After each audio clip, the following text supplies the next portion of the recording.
ಎಲ್ರಿಗೂ ನಮಸ್ಕಾರ. R J Bahadur ಅಂತ ಒಂದು ಕವನ. ಮರದ ಎಲೆಯದು ಗಾಳಿಯದು ಅದೇನು ಅವಿನಾಭಾವ ಅನುಬಂಧ. ಗಾಳಿಯ ಆಲಾಪಕ್ಕೆ ಮರದೆಲೆಯ ಹೆಜ್ಜೆ ಸದ್ದಿಲ್ಲದೆ ಕುಣಿಯುವುದು, ಅದರ ನೋಡುಗರ ಕಣ್ಮನ ಸೆಳೆಯುವುದು. ಹಸಿರೆಲೆ ಇರಲಿ ಅದ್ಯಾವುದೇ ಎಲೆ ಇರಲಿ, ಮುಂದಿನ ಕ್ಷಣವ ಇಣುಕದೆ ಪ್ರತಿ ಕ್ಷಣವನ್ನ ಜೀವಿಸುವುದು. ಎಲೆಗೆ ಗಾಳಿಯೇ ಸಂಗಾತಿ, ಗಾಳಿಗೆ ಎಲೆಯೇ ಜೊತೆಗಾತಿ. ಇದುವೇ ಅಲ್ಲವೇ ನಿಜ ಪ್ರೀತಿಯ ಸಂಗಾತಿಯ ಸಂಗತಿ. ಅದಕ್ಕೇನೆ ಮರದ ಎಲೆ ನೆಲಕ್ಕೆ ಉರುಳಿದರು ಗಾಳಿಯೇ ಎಲೆಯನ್ನ ಬದಿ ಸರಿಸುವುದು. ಬೇರಾರು ಸೋಕಲು ಬಿಡದೆ ಎಲೆಯನ್ನ ಬದಿ ಸರಿಸುವುದು ಗಾಳಿ.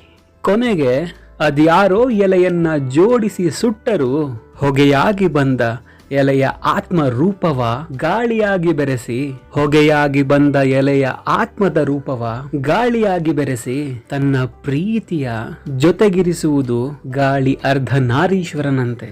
ತನ್ನ ಪ್ರೀತಿಯ ಜೊತೆಗಿರಿಸುವುದು ಗಾಳಿ ಅರ್ಧನಾರೀಶ್ವರನಂತೆ ಅಂತ ಹೇಳ್ತಾ ನನ್ನ ಈ ಕವನ ಮುಗಿಸ್ತಾ ಇದ್ದೀನಿ.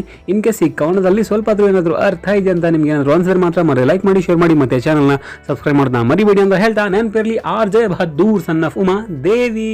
ಧನ್ಯವಾದ.